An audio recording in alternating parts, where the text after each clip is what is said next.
Welcome back दोस्तों, स्वागत है आपका आपके अपने यूट्यूब चैनल जीएस परिवार पर। तो दोस्तों, आपके अपने यूट्यूब चैनल जीएस परिवार में आज हमारा टॉपिक है पत्र लेखन, जो कि वीडियो री एग्ज़ाम आरओ एआरओ जो भी हिंदी की परीक्षाएं होती हैं, हिंदी में जो जिस भी परीक्षा में हिंदी आती है उसके लिए महत्वपूर्ण टॉपिक है आज हमारा पत्र लेखन। इससे संबंधित जो प्रश्न बनते हैं उसको हल करेंगे और पत्र लेखन क्या होता है इसको समझेंगे। पत्र लेखन की परिभाषा है एक ऐसी कला। पत्र लेखन एक ऐसी कला है जिसमें दो व्यक्ति या दो व्यापारी काफ़ी दूर पर स्थित रहने के बावजूद परस्पर एक दूसरे को विभिन्न कार्यों की सूचनाएं आदान प्रदान करते हैं। पत्र लेखन कहलाता है। पत्र लेखन के प्रकार सामान्यतः पत्र लेखन के दो प्रकार होते हैं, औपचारिक पत्र, अनौपचारिक पत्र। औपचारिक पत्र सरकारी कार्य के लिए होते हैं, जबकि अनौपचारिक पत्र दोस्त, रिश्तेदारों, अन्य सभी के लिए होते हैं।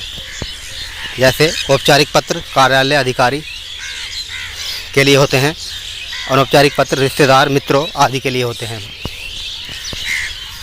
पत्र लेखन से संबंधित बनने वाले महत्वपूर्ण प्रश्नोत्तरी को हल करने के लिए इस सीरीज का पहला प्रश्न है हमारा, एक से अधिक विभागों तथा अधिकारियों को भेजे गए पत्र को क्या कहा जाता है? ऑप्शन ए परिपत्र, ऑप्शन बी विज्ञप्ति पत्र, ऑप्शन सी निविदा पत्र, ऑप्शन डी अधिसूचना। तो दोस्तों, इस प्रश्न का राइट आंसर होगा ऑप्शन ए परिपत्र कहा जाता है इसको। परिपत्र यानी एक से अधिक विभाग अधिकारियों को भेजे गए पत्र को परिपत्र कहते हैं। तो दोस्तों, नेक्स्ट प्रश्न हमारा, परिपत्र में कौन सा विषय शामिल नहीं होता? तो इसका आंसर होगा ऑप्शन डी संबोधन। संबोधन जो है परिपत्र में शामिल नहीं होता। पृष्ठांकन भी होता है, यानी उसका क्रम संख्या भी लिखी होती है, विषय भी होता है, अधिकारी का पदनाम भी लिखा होता है, जबकि उसमें संबोधन नहीं होता। नेक्स्ट प्रश्न देखते हैं, प्रश्न नंबर 3, संक्षेपण मूल पाठ से कितने शब्दों में लिखना चाहिए? ऑप्शन ए आधे शब्दों में, ऑप्शन बी 1/3 शब्दों में, ऑप्शन डी 1/4 शब्दों में, ऑप्शन डी 2/3 शब्दों में। तो दोस्तों, इस प्रश्न का राइट आंसर होगा ऑप्शन बी 1/3 शब्दों में संक्षेपण लिखना चाहिए, लिखा जाता है 1/3 शब्दों में। नेक्स्ट प्रश्न देखते हैं दोस्तों, प्रश्न नंबर 4, यदि आपको अपने मित्र को पत्र लिखना पड़े तो संबोधन में क्या लिखेंगे? संबोधन में क्या लिखेंगे? तो दोस्तों, इस प्रश्न का राइट आंसर होगा ऑप्शन सी प्रिय मित्र लिखा जाता है। अगर किसी मित्र को पत्र लिखा जाता है तो उसमें प्रिय मित्र लिखा जाता है।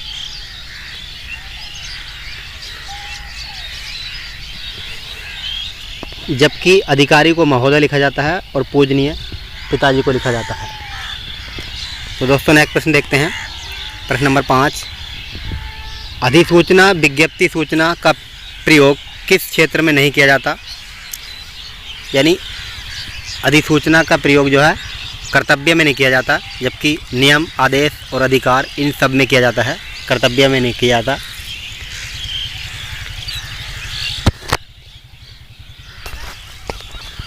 नहीं किया जाता। नेक्स्ट प्रश्न देखते हैं,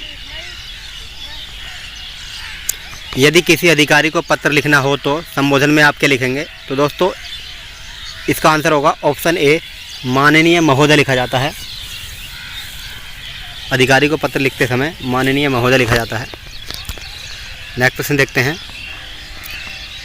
बाढ़ पीड़ितों की सहायता के लिए किसे पत्र लिखा जाएगा? तो इसका आंसर होगा ऑप्शन ए जिलाधिकारी को पत्र लिखा जाएगा। बाढ़ पीड़ितों की सहायता के लिए हम जो पत्र लिखते हैं उसमें हम जिलाधिकारी को पत्र लिखते हैं। तो दोस्तों, नेक्स्ट प्रश्न देखते हैं, प्रश्न नंबर, यदि कोई पत्र सभी संबंधित अधिकारियों कार्यालयों को प्रेषित करना हो तो उसे क्या कहा जाता है? तो दोस्तों, इस प्रश्न का राइट आंसर होगा ऑप्शन डी परिपत्र कहा जाता है उसको। एक से अधिक अधिकारी और कार्यालय को प्रेषित करने वाले पत्र को परिपत्र कहा जाता है। नेक्स्ट प्रश्न देखते हैं, प्रश्न नंबर 9, शासकीय पत्र के संबंध में क्या गलत है? इसका आंसर होगा ऑप्शन बी पत्र के ऊपर तिथि लिखते हैं, जबकि पत्र के ऊपर तिथि लिखी नहीं जाती। पहले पत्र क्रमांक लिखा जाता है, पत्र के ऊपर पत्र संख्या लिखते हैं, पत्र क्रमांक। संबोधन बाएं ओर लिखते हैं, संबोधन हमेशा बाएं ओर लिखते हैं, और पत्र के बाईं ओर सेवा में लिखते हैं। शासकीय पत्र में पत्र के बाईं ओर सेवा में लिखा जाता है। ऑप्शन बी इसका आंसर गलत होगा, ये गलत है। पत्र के ऊपर तिथि नहीं लिखती, पत्र के ऊपर जो है क्रम संख्या लिखी जाती है।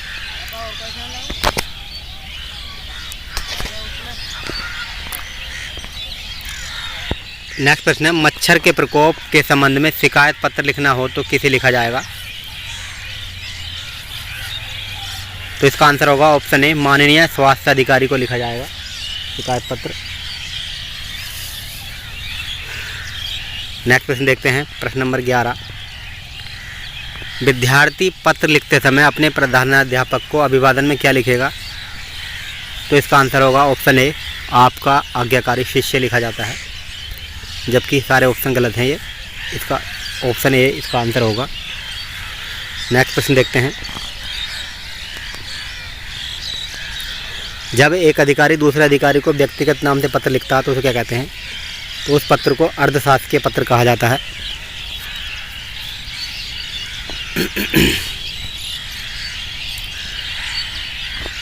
टिप्पणी लेखन में उच्चाधिकारी किस ओर हस्ताक्षर अंकित करता है? तो इसका आंसर होगा ऑप्शन बी, दाएं ओर हस्ताक्षर करता है। दाएं ओर हस्ताक्षर किए जाते हैं। टिप्पणी लेखन में उच्चाधिकारी दाएं ओर हस्ताक्षर करता है। कौन सा पत्र व्यक्तिगत श्रेणी में आता है? मित्र को पत्र, यानी मित्र को पत्र जो व्यक्तिगत श्रेणी में आता है, जो कि अनौपचारिक पत्र होता है, इसको व्यक्तिगत पत्र के श्रेणी में रखते हैं। जबकि व्यापारिक पत्र और प्रार्थना पत्र, संपादक के नाम पत्र, ये जो है सामूहिक पत्र होते हैं। व्यक्तिगत श्रेणी का पत्र ये मित्र का पत्र होता है। तो दोस्तों नेक्स्ट प्रश्न देखते हैं, प्रश्न नंबर 15। निम्न में कौन सा कथन असत्य है? अर्धशासकीय पत्र मित्रता पूर्ण भाषा में लिखा जाता है। संबोधन के लिए प्रिय लिखा जाता है, ये भी बात सही है। स्वयं निर्देशन के लिए आपका सद्भावी लिखा जाता है, जबकि ऑप्शन डी इसका गलत है। इसमें भेजने वाले के हस्ताक्षर करके पद का नाम का उल्लेख करता है, यानी पद का नाम का उल्लेख होना ज़रूरी नहीं है। भेजने वाले के पद का नाम का उल्लेख होना ज़रूरी नहीं है, ये गलत है इसका ऑप्शन। नेक्स्ट प्रश्न देखते हैं, प्रश्न नंबर, निम्न में कौन पत्र की विशेषता नहीं है? तो पत्र की विशेषता इसमें नहीं है, ऑप्शन बी, प्रेषक, यानी संक्षिप्तता भी होती है पत्र की विशेषता। संक्षिप्तता यानी किसी भी जो हमें बात कहनी है उसको अधिक बात को छोटे शब्दों में कहना। क्रमबद्धता, क्रम से, और विनयशीलता, ये सभी बातें हैं, जबकि प्रेषक इसका पत्र की विशेषता नहीं होती। नेक्स्ट प्रश्न देखते हैं, अर्धशासकीय पत्र के बारे में कौन सा कथन गलत है? तो इसका आंसर होगा ऑप्शन ए, इसमें पाने वाले का पदनाम नाम से संबोधित किया जाता है, तो ये गलत है। अर्धशासकीय पत्र में पाने वाले का पदनाम से संबोधित करना जरूरी नहीं है, जबकि सभी बातें ऊपर संस्था या कार्यालय का नाम आदि स्थान का उल्लेख किया जाता है। यथा स्थान, क्रमांक, दिनांक का उल्लेख भी किया जाता है।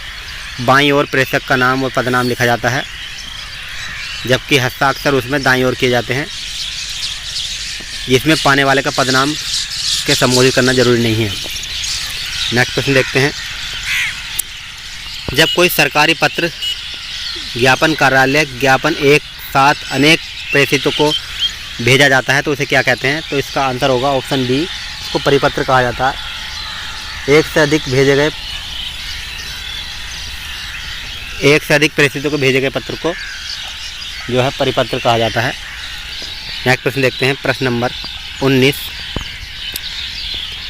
सरकारी पत्रों में सामान्यतः किस संबोधन का प्रयोग किया जाता है? तो सरकारी पत्र में हमेशा महोदय का प्रयोग किया जाता है। श्रीमान, मान्यवर, महाशय का प्रयोग नहीं, जबकि महोदय का प्रयोग इसमें किया जाता है सरकारी पत्रों में। अर्ध सरकारी पत्रों में जो है, यानी अनौपचारिक पत्रों में श्रीमान लिखते हैं, अनौपचारिक पत्रों में श्रीमान, मान्यवर और महाशय भी लिखा जाता है, जबकि सरकारी पत्रों में जो है महोदय लिखा जाता है संबोधन के लिए। नेक्स्ट प्रश्न देखते हैं, कार्यालय पत्र में सबसे ऊपर क्या लिखा जाता है? तो इसका आंसर होगा ऑप्शन सी। ऑप्शन सी इसका आंसर होगा। कार्यालय का स्थान लिखा जाता है सबसे ऊपर कार्यालय पत्र में।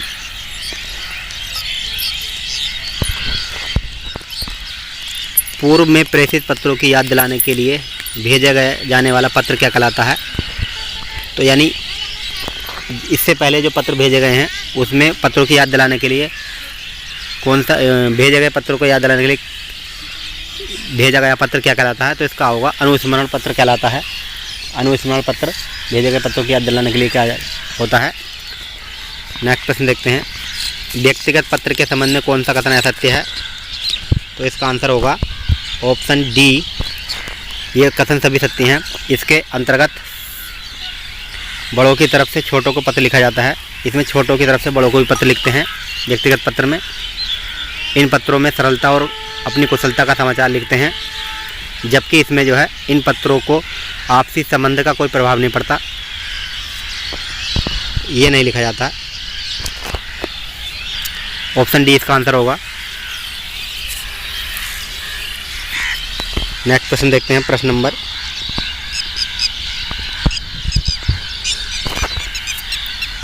टिप्पणी लेखन में उच्च अधिकारी किस ओर हस्ताक्षर करता है? तो दोस्तों पत्र लिखते समय हस्ताक्षर के अधिकारी हमेशा जो है दाईं ओर किए जाते हैं, इसको ज़रा ध्यान रखना। पत्र लेखन में अधिकारी का हस्ताक्षर हमेशा दाईं तरफ किए जाते हैं।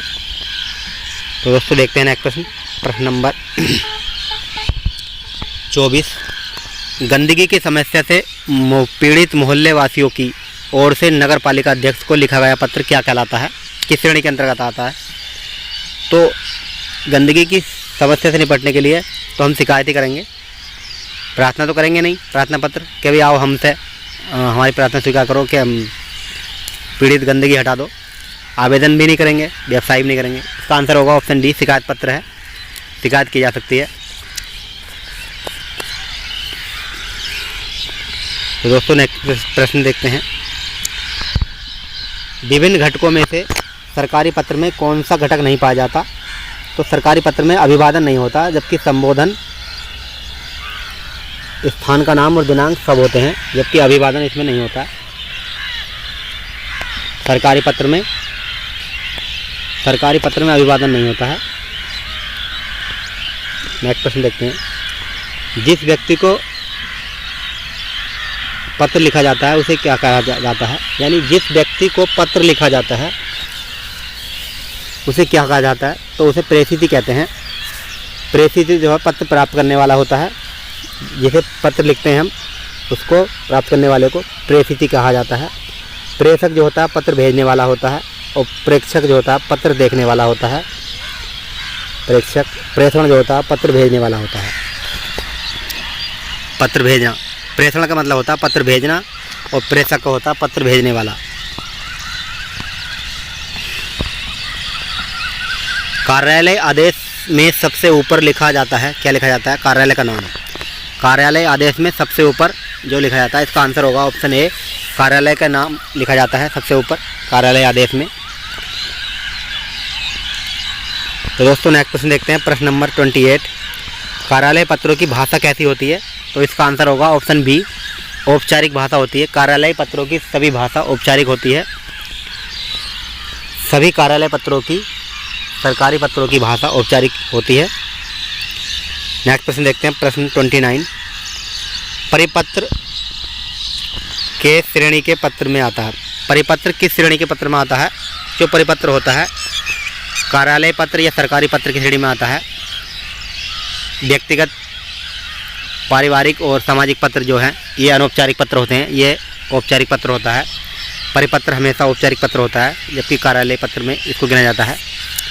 नेक्स्ट प्रश्न देखते हैं, नियम, अधिकार, नियुक्ति संबंधी गजट में प्रकाशित सूचना क्या कहलाती है? तो इसका आंसर होगा ऑप्शन ए, अधिसूचना कहलाती है। नियम, अधिकार, नियुक्ति संबंधी गजट में प्रकाशित सूचना हमेशा अधिसूचना कहलाती है। नेक्स्ट प्रश्न देखते हैं, प्रश्न नंबर 31 प्रश्न नंबर 31 उत्तम पुरुष में लिखा गया व्यक्तिगत नाम से संबोधित सरकारी पत्र क्या होता है। यानी उत्तम पुरुष में लिखा गया पत्र जो होता है अर्ध सरकारी पत्र होता है। उत्तम पुरुष में जो लिखा गया पत्र हमेशा अर्ध सरकारी पत्र होता है। इसका आंसर होगा ऑप्शन डी। नेक्स्ट प्रश्न देखते हैं प्रश्न नंबर 32। प्रश्न नंबर 32 जब एक अधिकारी दूसरे अधिकारी को व्यक्तिगत नाम से पत्र लिखता है तो उसे क्या कहते हैं। तो दोस्तों इसका आंसर होगा ऑप्शन बी, अर्ध सरकारी पत्र कहा जाता है इसको, अर्ध शासकीय पत्र। एक अधिकारी दूसरे अधिकारी को पत्र लिखता है तो उसको अर्ध शासकीय पत्र कहा जाता है। पूर्व में किसी व्यक्ति या अधिकारियों को भेजे गए पत्र का जवाब न आने पर स्मरण पत्र भेजा जाता है तो उसे क्या कहते हैं, उसको अनुस्मरण कहते हैं। ऑप्शन ए इसका आंसर होगा, अनुस्मरण कहा जाता है। पूर्व के पत्र को याद दिलाने के लिए, पूर्व में भेजे गए पत्र को याद दिलाने के लिए जो पत्र भेजा जाता है उसको अनुस्मरण पत्र कहते हैं। नेक्स्ट प्रश्न देखते हैं प्रश्न नंबर 34 सभी राज्यों को भेजा जाने वाला सरकारी पत्र कहलाता है। तो इसका आंसर होगा ऑप्शन सी, परिपत्र कहलाता है। परिपत्र कहलाता है सभी राज्यों को भेजा जाने वाला। तो दोस्तों देखते हैं नेक्स्ट प्रश्न।